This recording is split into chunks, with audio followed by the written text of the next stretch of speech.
atsipalaiduojam, prasilaužom ir važiuojam. Labas, čia nepelnyti nepakviesti.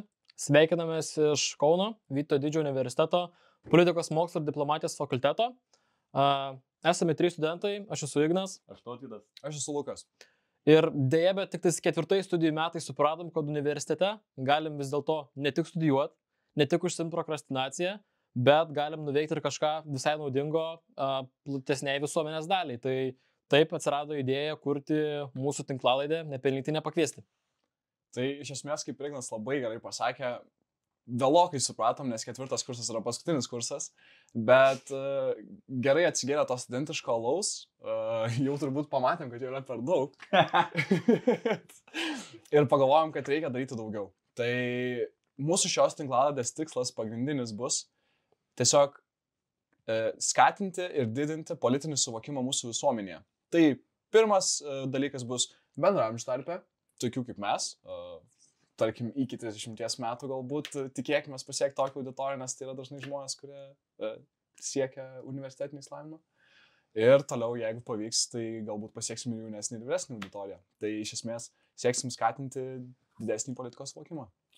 Mes kaip komanda norim prisidėti prie platesnio švietimo politinė tema ir mūsų tinklalaidai bandys perduoti informacija, kuri nėra bendrai pasiekiama turbūt jaunai auditorijai suprantamai. Nes Lukas minėjo, kad pasiekę 4 kursą supratom, kad yra spragos. Tos spragos yra tokios, kad jaunimas nesidomi politika, nes yra jiems neįdomi, nepateikiama patraukliai ir mes bandysim tai padaryti. Naudodamėsi turimais įrankiais, socialiniais tinklais, socialinė medija, darysim tai, ko manom, jog tikrai trūksta. Ir mūsų auditorija bus jau Luko minėta jauna ir savo informaciją bandysim pasiekti kažką, kas padės išvengti tokių rinkimų rezultatų, kuriuos turėjom per praeitus Seimo rinkimus, tikėkimės. Tai tiek.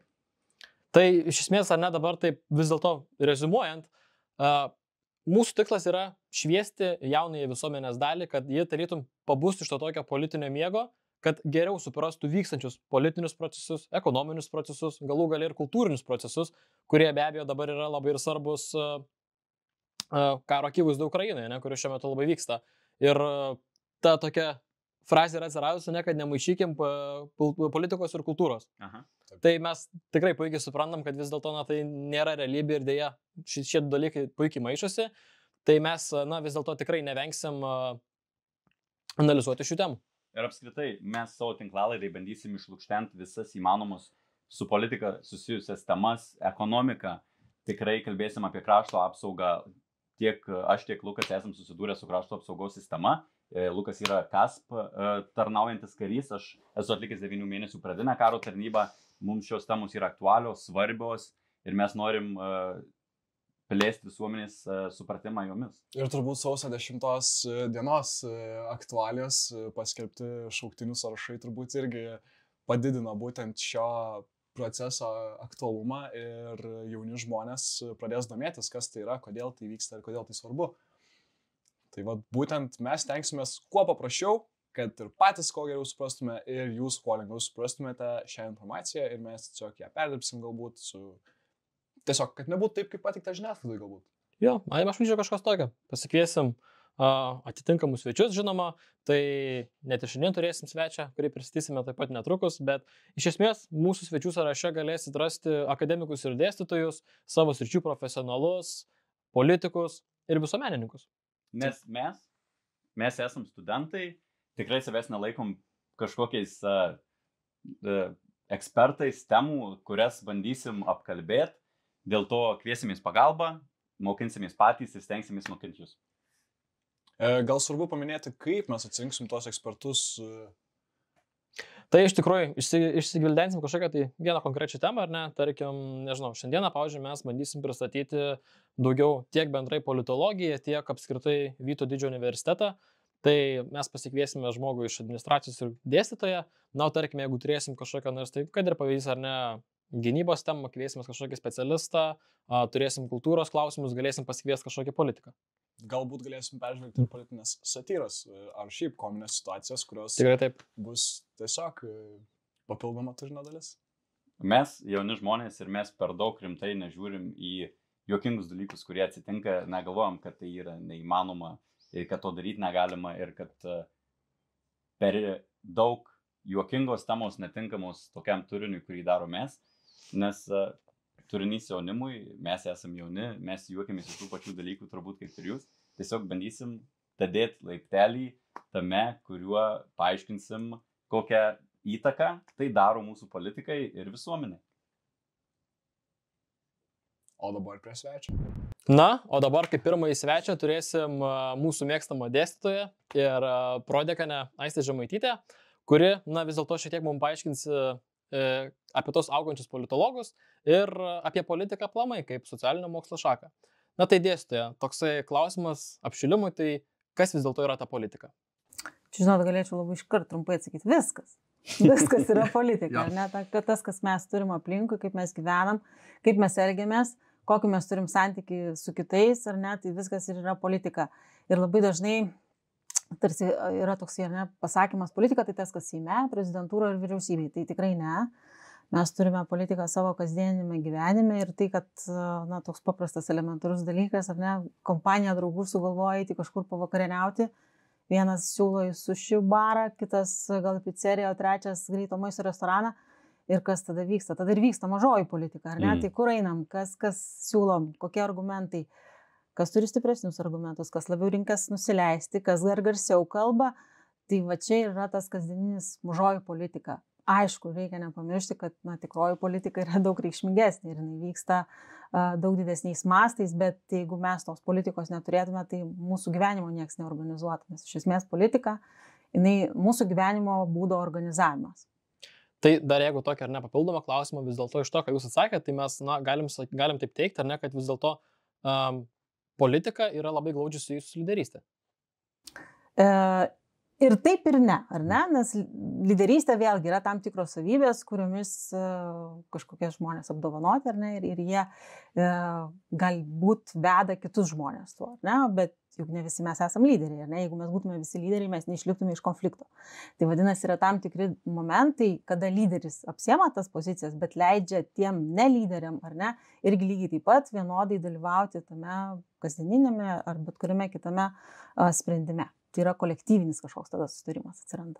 Aha, tai jeigu gerai suprantu mintį, žmogus natūraliai gaunasi demokratiška būtybė. Turbūt atsiranda tie laviravimai, susitarimai, dėstymaisi ir net ne konfliktai, bet galbūt gyvenimiškos situacijos, kuriuose vieni reiškia savo nuomonę, kiti ją atsako ir randa konsensusą.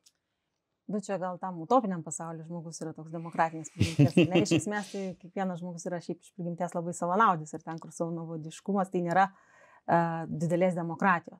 Bet tas ir yra, kad mes esam homo sapiens, tai mes išmokstam tą savo savanaudiškumą kažkur tai padėti, kad galėtume rasti tą demokratinį, kolektyvinį kažkokį sprendimą. Aišku, gali būti net ir nedemokratinis sprendimas, bet jis vis tiek yra, na, užduodamas tonas. Pavyzdžiui, ar mes galime pavadinti šiandieninius, nežinau, Putino ėjimus demokratiniais. Ne, bet tai yra, na, šalies valdymas, ne, ir sprendimai šaliai. Kalbėdami dažnai apie politiką, mes girdim žodį diplomatija įveltą į tą visą rakursą. Gal galėtumėt labiau arba paprasčiau paaiškinti, kas galėtų būti ta diplomatija toje politikoje? Diplomatija, ar ne, va čia kaip ir ėjimas kavinė, ar ne, mes turim nuspręsti, kur mes einam, tai lygiai taip pat ir šalis. Ar jos turi nuspręsti, tai kokios mes krypties laikomės, ar mes jos laikomės ir jeigu mes nesutarėm, ar ne, tai kas gali būti mums padėti, kokie gali atsirasti tarpininkai. Nes diplomatijų irgi yra skirtingi vaidmenys. Negali būti vėlgi visi lyderiai, negali būti visi vedantieji, lygiai taip pat negali būti visi, kurie, na, tik sutinka būti vedamais. Tai diplomatija ir yra, kad sudėliotų tas vaidmenis kiekvienos šalies, kiekvienos institucijos iš tikrųjų, kad, na, tinkamai vestų ir tas kolektyvinis sprendimas atsirastų daugiau ar mažiau priimtinas visiems. Tai baigiam šiek tiek apie politiką kaip socialinio mokslo šaką, tai kadangi esam vis dėlto ar ne VDU, tai nepraleiskime tos progos ir pakalbėkime apie tai, na, vis dėlto Vytauto Didžiojo universitetas, programa platesnis perspektyvos, ar ne? Tai jeigu taip, na, paėmus bendrai, ar ne, tai vis dėlto kokius tos politologus augina VDU? Pirmiausia, tai tikrai reikia pastebėti, kad VDU, tai tas tarpdiscipliniškumas, ar ne, kurį mes turime, jisai yra iš tikrųjų tiek pas politologą, tiek pas kitos specialybės, ar ne, studentą, bet politologas jisai turi, na, gebėjimą valdyti ir tą pačią psichologiją ir suprasti, turėti ekonominės žinias, kultūrinius klausimus spręsti. Tai, na, pavyzdžiui, jūs esate, ar ne, politikos mokslų studentai. Taip. Gebate labai sėkmingai atskirti, nežinau, rinkiminės sistemas, kažkokius tai politinius procesus. Bet tai, ką jūs, pavyzdžiui, šiandien čia darote, ar ne, tai yra visiškai kita veikla. Ir tai yra, jau sakyčiau, švietėjiška veikla. Galbūt, na, jūsų tikslas pritraukti jaunimą, galbūt paskelbti kažkokią tai informaciją, ar ne. Tai va tas ir yra plačios aprėpties studentas, kuris nepaisant to, kad jis gali, nežinau, vieną dieną tyrinėti Baltijos regiono geopolitiką, kitą dieną jis gali imtis kažkokių žygių, kaip suaktyvinti jaunimą, prisijungti dėl klimato kaitos. Tai va čia, aš manau, yra VDU politologas. Tai iš esmės VDU studentai yra dinamiški. Jie prisitaiko ir VDU siekia tai skatinti. Žinot, tas dinamiškas ir prisitaikai, tai tarsi aš kažkur atsitraukiu ir šiek tiek kaip chameleonas tą spalvą padėliosiu, ar ne? Dinamiškas, taip, bet iki tam tikros ribos, kur reikia atsistoti ir sakyti, bet dabar bus taip. Tai va, aš sakyčiau, VDU studentas, politikos mokslų studentas ypatingai geba tą būti vienu atveju ir chameleonas, ar ne, bet ir kitu atveju tas lyderis, kurį jūs jau minėjot, kad, ar ne, prisimti tos vaidmenis irgi. Tai mes, na, kadangi vis tiek turime tokią galimybę, ar ne, rinktis skirtingus studijų dalykus, besimokindami, ar ne, tai, na, vis dėlto mes kaip politologai galim, nežinau, pasirinkti tai, kas kiekvienam truputėlį labiau patinka, ne? Tarkim, aš galiu pasimti žiupsnelį ekonomikos, labiau pasimokinti, galiu pasimti religijotyrą, galiu pasimokinti, nežinau, patobulinti galbūt savo žinias kompiuterinėme raštingume, tai, na, iš esmės, tai gauname tokie labai platus ir pilnaverčiai politologai, kurie mes po to galim tapti va tokiais, kurie sėdi prieš kameras. Tikrai taip. Ir mes turim iš tikrųjų savo absolventų, kurie va taip sėdi prieš kameras, ar ne? Tai čia tuo mes labai didžiuojamės ir tavo galimybė, nepamirškit paminėti ir kalbų didelę galimybę, kurią gali VDU studentai, ar ne, valdyti, tai tada be jokių problemų. Ir tarptautinės institucijos ir Lietuvos vidaus kažkokios institucijos, tai va tie jau tuomet, na, politikos formuotojai atsiranda ir dabar socialiniai mūsų erdvėjai, kada yra labai didelis tas influencerių vadinamas, ar ne? Tikslas, tai, nu, galingą ginklą jūs turite, visi būdami tokie drąsūs, aktyvūs iš tikrųjų ir taip plačiai, na, susipažinę su skirtingomis sferomis. Šiek tiek pasiplečiant apie tas skirtingas temas ir sferas, tai ką, pavyzdžiui, man tokiam jaunam VDU politologui būsimam atneša, tarkim, mokamasis dalykas kaip, tarkim, valstybės administravimas, valstybės tarnybos administravimas. Valstybės tarnybos administravimas iš tikrųjų, man atrodo, kartais nepelnytais yra tarsi kažkur padedamas, na, šiek tiek į žemesnę lentyną. Nors man atrodo, kad čia yra vienas iš esminių valstybės elementų, kuris reikalingas, ar ne, viešoji politika, tai yra kaip vykdoma politika. Kodėl mes turim vienus ar kitus sprendimus, kodėl mūsų institucijos kartais sutarė, o kartais visai ne, arba kodėl jos nesidubliuoja, arba kai kuriais atvejais, kurios funkcijos dubliuojasi. Tai va tas valstybės tarnyba ir yra tas labai svarbus elementas, kuris kartais nepelnytais pamirštamas, bet jis turėtų būti kaip tik labai labai išreikštas stipriai, kad gebėt būtent tuos visus įrankius valstybėje tvarkyti. Kalbant apie jūs asmeniškai, truputėlį norėčiau paklausti dar iš savęs jau asmeniškai klausimas. Kai buvot studentė, koks galbūt studijų dalykas buvo tas, kuris jūs vežė? Į kurias pastas labiausiai norėjot vaikščioti? Visai ne politologinį atsakysiu, žinokit. Aš lankiau, man vienas iš tų dalykų, kuris labiausiai turbūt paliko įspūdį, buvo kino įvadas. Aš nežinau, ar dar dabar tas dėstytas iš tikrųjų dėsto, bet gal ir dėstas. Jisai neįtikėtinus dalykus tuo metu aš išmokau, bet būtent kaip yra filmuojama, kaip skiriasi ten lęšių pakeitimas, kaip galima dramatiškai padaryti tą patį vaizdą ir kaip toliau. Tai buvo, na, dabar visai kita karta, kitos galimybės ir tą viską galima internetu pamatyti tuo metu, ką tai rodė. Tai man vienas iš įspūdingiausių dalykų, mes aišku darydavom ir filmų recenzijas, per politinę prizmę, aišku, aš turėdavau tą padaryti. Tai vat vėlgi tai parodo, ar ne, kas visiškai nesusijęs su specialybė, bet labai labai didelį padarė tokį įspūdį.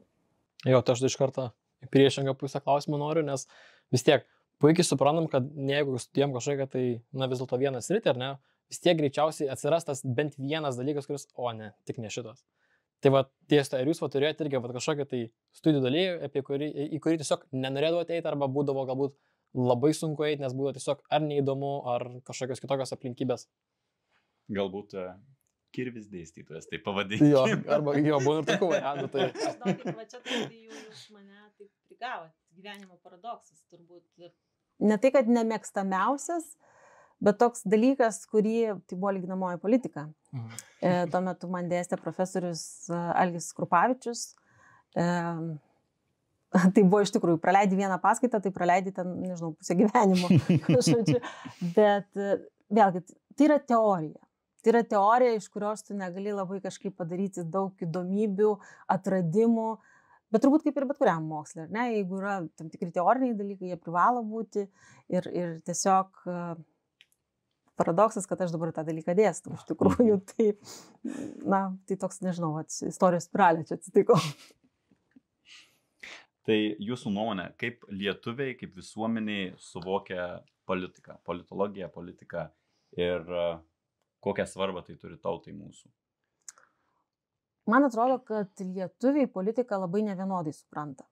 Viena vertus politika, na, pas mus yra ta tokia išlikimo klausimas labai dažnai būdavo, ar ne? Jeigu mes pažiūrėtume, vat šiandien tokią simbolinę dieną kalbame ir matome istorinius įvykius sausio 13-osios, ar ne? Tai žmonės labai vieningi, ar ne? Ir tada supranta, kaip jie turi, vat, kada yra išlikimo klausimas, kada saugumo klausimas.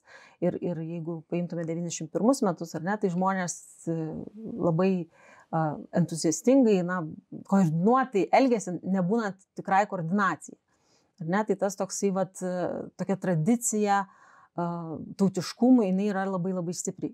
Kita vertus, tikrai, na, mes pastebime tą politinį nusivylimą, skepticizmą vis atsirandant, ar ne, ir tai yra natūralu. Juk, pavyzdžiui, politikai, kada eina į rinkimus, jie rinkiminės kampanijos, ar ne, ir gali daug prižadėti, bet būnant Seime, ar nežinau, ar kažkur tai pareigose, kartais tos rinkiminės pažadai pamirštami. Tai natūralu, žmogus nusivilia, jisai tada, na, baudžia, pavyzdžiui, jisai nebebalsuos už juos, balsuos kardinaliai skirtingai, arba na, iš vis pasitrauks iš to vadinamo aktyvaus politinio gyvenimo.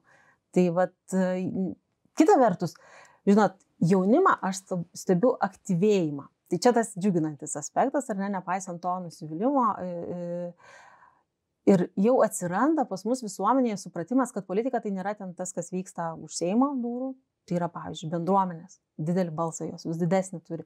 Jeigu mes paimtume kokią nors šančių bendruomenę, ne, su savo aktyvu, kaip jie geba kovoti su vietos savivalda, arba jaunimo aktyvas, tai vėlgi aš tai galvoju, kad mes visai turim gražią perspektyvą su tuo jaunimo įsitraukimu. Jaunieji partiečiai, nesvarbu kokios srities jie būtų, tai irgi tas yra gražu, nes aš manau, kad kokie 5-6 metai atgal toks buvo jaunimo gal šiek tiek duobė, visiškai nebuvo, ir dabar vėl matau tą pakilimą tarp jaunų žmonių, domėjimą, įsitraukimą, dalyvavimą, nebūtinai, netgi jeigu paimtume ir Seimo narius, ar ne, mes matome irgi jaunų, ir ypač savivaldai, šiemet išrinktas berods Prienuose 19 metų jaunuolis iš socialdemokratų. Ar ne? Tai ką rodo? Kad jaunas žmogus jam rūpi, jis įsitraukia ir jisai norėtų kažką keisti.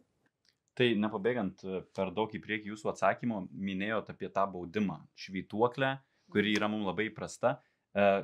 Gal galėtumėte šiek tiek plačiau paaiškinti visą procesą, kaip jisai, kodėl taip atsitinka, ir gal yra kažkoks sprendimas, kurį kaip politologai, kaip su politika daug susijęs žmogus, galėtumėt pasiūlyti? Kad tos švytuoklės išvengti? Galbūt tiesiog kaip mūsų tautą nuo to gydyti, kaip mums... Aš nesakyčiau, kad čia yra labai kažkoks ligos požymis, ar ne, tai yra demokratijos požymis, kad aš esu laisvas pasirinkti, ar ne, ir jeigu man nepateisino mano vilčių, aš iš dešinės einu į kairę, ar iš kairės į dešinę. Šiandien labai gražiai ir skaičiau, kad mes turim savo laisvę ir kartais jos neįvertinam. Laisvę žodžiui, laisvę pasirinkimui, laisvę kalbai, ar ne, tai mes turim. Ir gal mums labiau trūksta, aš sakyčiau, profesionalių politikų. Tai yra, kad sugebėti tinkamai ištransliuoti žinutę žmonėms, rinkėjams, nes vis tik kaip bebūtų, turim ir Seime, ar ne, ir per bėgelių, tada sunku tam žmogui rinkėjai susiorientuoti, tai ir kita vertus, vėlgi čia su ta švietėjiška veikla, taip turbūt susiję, nuo ko jaunesnio amžiaus, aš sakyčiau, reikėtų tą žmogų ugdyti, parodyti, pasakyti, kokios tai yra funkcijos, nes kartais mes, ar ne, girdime, kažkas nepavyko, netiko, kreipsiuosi į prezidentą. O kokios prezidento galios, ar ne? Tai tas yra labai svarbu, kad žmogus suprastų ir tada jis žinotų, jis nusivilia. O kodėl nusivilia? Dėl to, kad jo buvo galbūt visiškai nerealūs lūkesčiai, ar ne? Ir tada jisai baudžia, bet jisai tada nepelnytai baudžia, ar ne? Tai visuomenę reikėtų ugdyti šitoje temoje, aš manau. Tai kadangi vis dėlto taip prakalbam šiek tiek apie tų vis dėlto gerų ar ne politikų trūkumą, tai yra tas niuansas, jog vis dėlto tie svarbių politikų atlyginimai vis dėlto yra, dabar šiek tiek geresni jau, bet kaip ir sakė viena politikė, ar ne, kad pigi valdžia kuria brangius sprendimus vėliau ateityje, ar ne. Tai tas politikos pasitikėjimas, kaip jūs minėjot, ir atlyginimai, ir kompetitingi politikai, jie vis dėlto tarpusavy koreliuoja. Tai kokį sprendimą matytumėt būtent šitoj srityje, ar ne, kad jeigu yra padidinami politikų atlyginimai, ar ne, kad kaip visuomenė reikėtų tą suvokti. Ir dar papildant klausimą, kaip išvengti tos natūralios bangos nepasitenkinimo, kad jie ir taip daug gauna, jiem čia perteklius ir nusivylimo tos pusės. Yra šalių, ar ne, kur prisirišia, pavyzdžiui, minimumą prie pragyvenimo lygio, ar ne, ir jeigu mes, čia toks utopinis, aš nemanau, kad Lietuvoje kada nors, gal labai tolimoje ateityje ten įvyktų, ar ne, gal tai būtų sąžiningiausia, ar ne, kaip pagal pragyvenimo lygis Lietuvoje kyla, politikams, tuomet tarp ir visiems žmonėms kyla, ar ne, krenta kažkokia duobė, tai tas atskaitomumas gal politikų atsirastų didesnis, nes dabar, tikrai, jeigu pasižiūrim, nesvarbu, bet kurios kitos praėjusios kadencijos politikus, mes kartais galime matyti, kad buvo ir tokių, kurie nieko nepasisakė, nieko neužregistravo, jokia iniciatyva nesiėmė. Vadinasi, patogiai prabuvo kadenciją, gavo tą darbo užmokestį, ganėtinai nemažą statistinio lietuvio akimis, ar ne. Tai vėlgi tas atskaitomybė, manau, šiek tiek jau duotų tokios grąžos. O kaip tos nusivylusius žmonės, tai vėlgi, aš manau, vis tiek grįžčiau prie to paties švietėjiško, ne? Jeigu žmogus supranta, ką jisai gali iš to gauti, tai jisai supranta, kokie gali būti jo lūkesčiai. Bet jeigu jisai pats užkelia lūkesčius, nežinau, kad ir kažkuriam Seimo nariui, kuris, vienas Seimo narys iš tikrųjų irgi, ne ką jis čia ir gali, bet ir kažkokia tai koalicija ne visada gali, ne? Tai tas žinojimas, supratimas turėtų atsirasti. Gerai, mes aptarėm tai, kad jaunimas turėtų būti dabar įtraukiamas daugiau ir politiškai šviečiamas, bet mes turim visą kartą didžiulę žmonių vyresnio amžiaus, kurie turi įsisenėjusias vertybės nuo sovietmečio.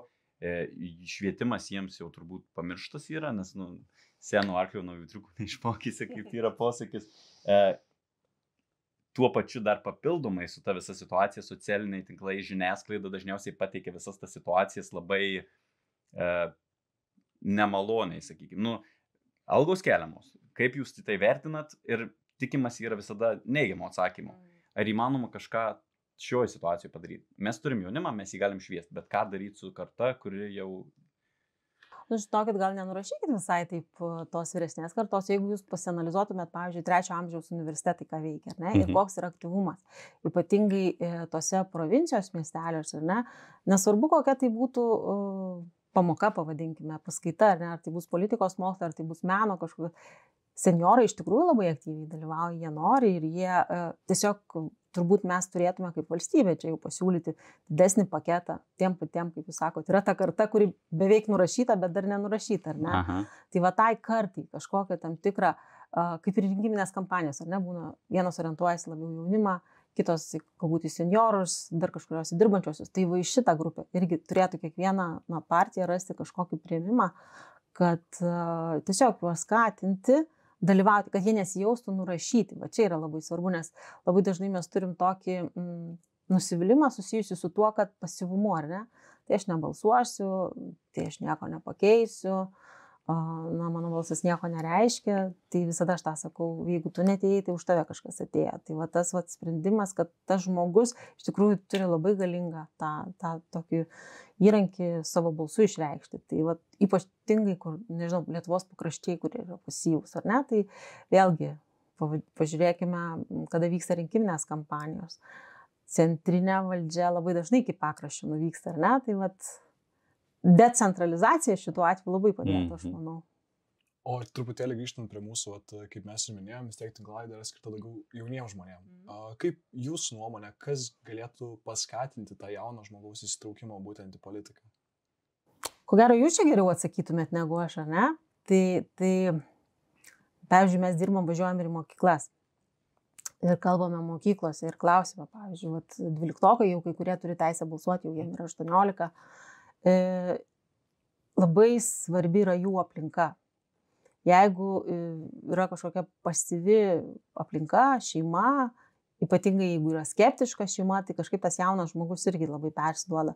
Tai va tas toksai jaunimo pritraukimas, jisai turėtų vykti per jaunuolių kažkokias tai veiklas, ar ne tose pačiose mokyklose, ypatingai kur provincija, na, didmiesčiai, tai jie turi ir taip daug veiklų, ar ne, ir tas jaunas žmogus visai per gal kažkokią visai netrastą veiklą gali įsijungti tą politiką, ar ne, nežinau, šuniukų globa kokią nors. Pavyzdžiui, tos savanoriškos valandos, kurios privalomos mokyklos, ar ne, vienas iš tų būdų, kur galėtų paskatinti dalyvauti, tai nebūtinai kažkokie partijos reikaluose, ar ne, bet rengiant kažkokius renginius, ar ne, dalyvaujant kažkokiuose tai susibūrimuose.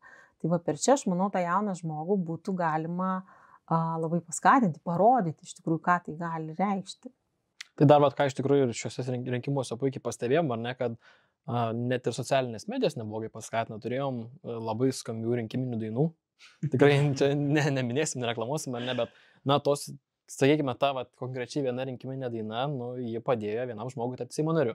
Mes turėjom labai žymius Facebook'o senus įrašus, persidalinimus dabar, kai jau kuomet jau tas žmogus yra Seimo narys. Ir, na, tuos dalykus greičiausiai pirmiausia pamato jaunimas, ar ne? Tokias tas naujienas, ar ne, tose naujausiose socialinėse medijose, ne, kaip ir turim, pavyzdžiui, ar Instagramo reelsus, ar tą patį TikToką. Tai kas liečia, pavyzdžiui, tą rinkiminę dainą, tai greičiausiai tai pirmiausia ir pamato jaunimas. Mhm. Jo, labai teisingai jūs sakote ir iš tikrųjų, kada moksleiviai paklausia, tai jie dažniausiai įvardina tas skandalingas pavardės su kokiais nors įdomiais ar juokingais ar net atstumenčiais klipais, reelsais ir taip toliau. Tai taip, socialinės medijos vaidina labai didelį vaidmenį ir kartais partijos nesuspėja su tuo. Na, pavyzdžiui, jeigu per praeitą kadenciją mes sakytume, Laisvės partija buvo tai turbūt pirmoji padariusi proveržį per socialinius tinklus, ar ne? Ir taip surinkusi savo rinkiminę kampaniją, tai šį kartą tas neveikė, nes tarsi jau visi tą galėjo, ar ne, reikėjo kažko naujo atrasti. Tai taip jaunimas pasiekiamas per ten, bet jaunimui irgi ta žinutė turi būti labai trumpa, labai, na, tokia popsiška. Ir vėlgi, ir tai susijęs su tuo, jeigu tas jaunas žmogus nelabai jisai supranta, kas ką gali, ar ne, na, tai tas reklaminis šūkis. Ir tuo labiau, kad jis paskui apsigyvena tam informaciniam burbule, ar ne, vis tokius pačius panašius neša ir taip toliau. Tai vat mokėti išeiti iš to burbulo, mokėti, kad tas kritinis mąstymas atsirastų, patikrinti tą informaciją, kurią išmeta koks nors Snapchatas, ar ne? Va čia yra labai svarbu ir va čia turbūt jaunieji politikai misiją turėtų nešti tą tokią, kad žiūrėkit, tikrinam ir pertikrinam, ar ne? Matom ir dar pasižiūrim. Tai va čia, man atrodo, jaunimas, kuris ir susidomėtų tada patikrinti, pasižiūrėti. Nepasigėdysiu turbūt pasakyti, kad patį pirmą savo rinkiminį balsą atidaviau tik tai socialinių tinklų dėka tam tikrai partijai, kurios darbas buvo padarytas labai geras. Tai šit labai aktualiai dėstytoja sako. Jo, iš tikrųjų, rinkiminė, irgi kas tas politologas, ar ne, yra tam tikra, pavyzdžiui, ir socialinė psichologija, ar ne, tai rinkiminės kampanijos čia ir yra viskas apie žmonės, ar ne, analizuojam žmogų, žiūrim į ką orientuojam, aha, jaunas žmogus, jis dar nepakabintas, sukurkime tai, kas jį užkabintų, galbūt net, na dabar aišku, jau įstatymų uždrausta, bet sakykime, koks nors ledų lietus, ar ne, vienam iš miestų buvo labai populiarus, ar ne, ar dar kažkokie ten arčiau pajūrio saldainių dalinimas irgi viena iš kandidatų. Tai vat, vėlgi, patraukia tais, pavadinkime, tokiais reklaminiais blizgučiais, ar ne, bet vat, tas jaunas žmogus, vat, jūs, Lukai, turbūt buvot jaunas dar ir labai pasidavėt masėje, ar ne? Taip, dabar vat, jau jūs galėtumėt atskleisti tą žinutę, kad nebūtinai taip reikia ir reaguoti, ar ne? Tai realiai mes šito podcast'o dėka ir einam link to, kad būtų tas atsirastas kritinis politinis mąstymas turbūt. Ir jeigu jo natūraliai nėra, kad mes galėtume paaiškinti. Suteikti visą reikiamą informaciją, jos neieškant bet kur tiesiog. Žinoma, iš savo politinės pozicijos. Tai jūsų misija yra iš tikrųjų labai šauni, ką aš ir sakiau, kad vat, esat politologai, nepaisant to, kad analizuotumėt kažkokius tai politinius procesus, jūs turite ir švietėjišką veiklą, tai čia vat, su to aš jūs ir sveikinu. Ačiū. Ačiū labai. Tai turbūt iš mūsų pusės šiandieną būtų viskas. Ačiū dėstytoja, kad atvykot. Ačiū Jums. Ir sėkmės ir labai lauksiu pati tų pačių jūsų temų pranešimų. Liuks. Būsim audituojami. Tikrai. Liuks. Šiam kartui tiek. Ačiū, kad klausėt. Nepamirškit prenumeruoti mūsų YouTube kanalą. Ir jeigu turite idėją, ko norėtumėte pamatyti kituose mūsų epizoduose, palikite komentarą. Ačiū, kad klausėt. Iki kitos savaitės. Iki. Iki. Iki.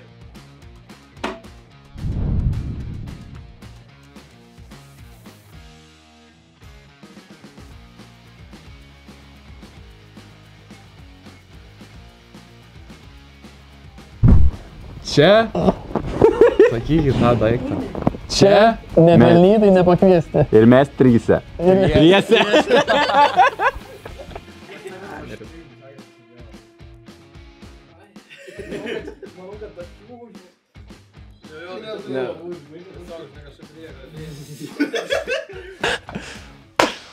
Tai šiam kartui tiek. Gerai, susikopėm, vyrai. Svarbu, kad tik mes tada per daug tų rankų į priekį nemosikuok, nes tada matysis per godos kamerą. Svečio kamerą. Tai dabar kalbėk. Jeigu mes kalbėsim apie politikos temą šitame podcast'e, kodėl, priminkite mūsų žiūrovam, kodėl tai galėtų būti svarbu? Man sakyt? Aš tave žiūriu, draugas.